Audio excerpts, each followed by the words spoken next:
പാലാ നഗരസഭയിൽ കോൺഗ്രസ് പിന്തുണയിൽ LDFന്റെ അവിശ്വാസ പ്രമേയം പാസായി.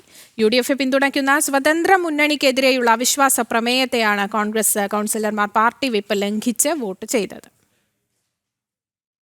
രാജ്യത്തെ ഏറ്റവും പ്രായം കുറഞ്ഞ നഗരസഭാ ചെയർപേഴ്സൺ ദിയ ബിനു പുളിക്കക്കണ്ടം 6 മാസത്തെ കാലാവധിയിൽ പുറത്തേക്ക്. LDFന്റെ 12 കൗൺസിലർമാർക്ക് പുറമെ 4 കോൺഗ്രസ് കൗൺസിലർമാരും UDF സ്വതന്ത്രയായ നഗരസഭാ വൈസ് ചെയർപേഴ്സണും ഉൾപ്പെടെ 17 പേരുടെ പിന്തുണയിലാണ് അവിശ്വാസ പ്രമേയം പാസായത്. അവിശ്വാസ പ്രമേയ യോഗത്തിൽ നിന്നും വിട്ടുനിൽക്കാൻ DCC പ്രസിഡന്റ് കോൺഗ്രസ് കൗൺസിലർമാർക്ക് കർശന നിർദ്ദേശം നൽകിയിരുന്നു. ഈ വിപ്പ് ലംഘിച്ചാണ് ബിജു മാത്യൂസ്, ടോണി തൈപ്പറമ്പിൽ, രജിത പ്രകാശ്, ലിസിക്കുട്ടി മാത്യൂസ് എന്നീ കോൺഗ്രസ് കൗൺസിലർമാർ അവിശ്വാസ പ്രമേയത്തെ പിന്തുണച്ചത്. ജനാധിപത്യത്തെ മാനിക്കുന്നുവെന്ന് പുറത്താക്കപ്പെട്ട ചെയർപേഴ്സൺ ദിയ ബിനു പുളിക്കക്കണ്ടത്തിന്റെ പ്രതികരണം. അത് ഒരു ജനാധിപത്യമായിട്ടുള്ള ഒരു തീരുമാനമാണ്, തീർച്ചയായിട്ടും വെൽക്കം ചെയ്യുന്നു. പിന്നെ ഇപ്പോഴും ഞാൻ കൗൺസിലറാണ്, 5 വർഷത്തേക്ക് കൗൺസിലറാണ്.